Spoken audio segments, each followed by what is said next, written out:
ఎప్పుడైనా మీరు ఆలోచించారా, మనమంతా ఎవరం? దేవుడు ఎందుకు మనల్ని సృష్టించాడు?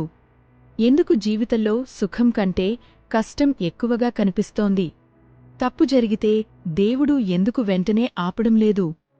ఈ ప్రశ్నలన్నీ మహాభారత యుద్ధరంగంలో అర్జునుడే అడిగనవి.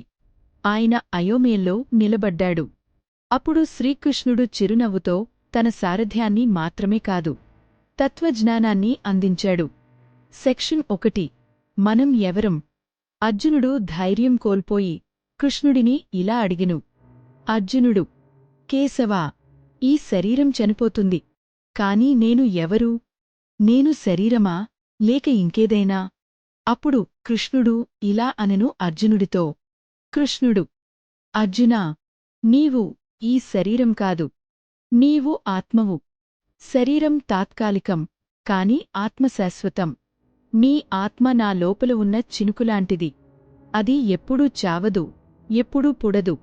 మీ అందరూ నా పరమాత్మ అనే మహాసముద్రం నుండి పుట్టిన చిన్న తరంగాలవు.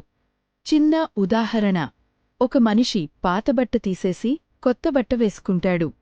బట్ట పాతదవుతుంది, కాని మనిషి మాత్రం అలాగే ఉంటుంది. అలాగే శరీరం మారుతుంది, కాని ఆత్మ మాత్రం నిత్యముగా ఉంటుంది. సెక్షన్ 2. దేవుడు ఎందుకు మనల్ని సృష్టించాడు? అర్జునుడు ఇలా అడిగెను. మధుసూదనా, నీవు పరిపూర్ణుడివి. అయినా ఎందుకు ఈ సృష్టి? ఎందుకు ఈ కష్టం, ఈ మాయలో మనల్ని ఉంచావు?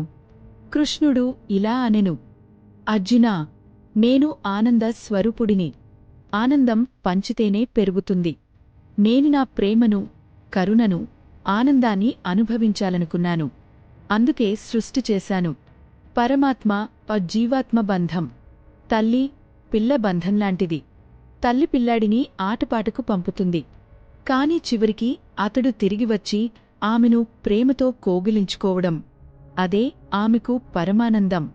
అలాగే నేను కోరేది ఒకే విషయం: నువ్వు స్వయంగా నీ హృదయంతోనే నన్ను చేరుకోవాలి. బలవంతంగా కాదు, ప్రేమతో. సెక్షన్ 3. దేవుడు ఎందుకు తప్పులు చేయనిస్తాడు? అర్జునుడు ఇలా అడిగెను.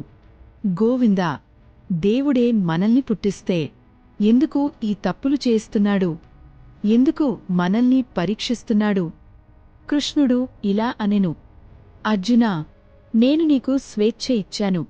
నిన్ను నా బొమ్మలా కదిలించే వాడిని కాదు. నీవు స్వతంత్ర ఆత్మవు. నీవు ఏ మార్గం ఎంచుకోవాలో, ఏ నిర్ణయం తీసుకోవాలో నీకు స్వేచ్ఛ ఉంది. నేను ఉపాధ్యాయుడిలా నీ పక్కన ఉంటాను. నీవు నన్ను పిలిస్తేనే నేను నీకు సహాయం చేస్తాను. నేను నీకు అనుభవం ద్వారా నేర్పిస్తాను. ఎందుకంటే నీవు నేర్చుకోవాల్సిన పాఠం స్వయంగా అర్థమవ్వాలి. సెక్షన్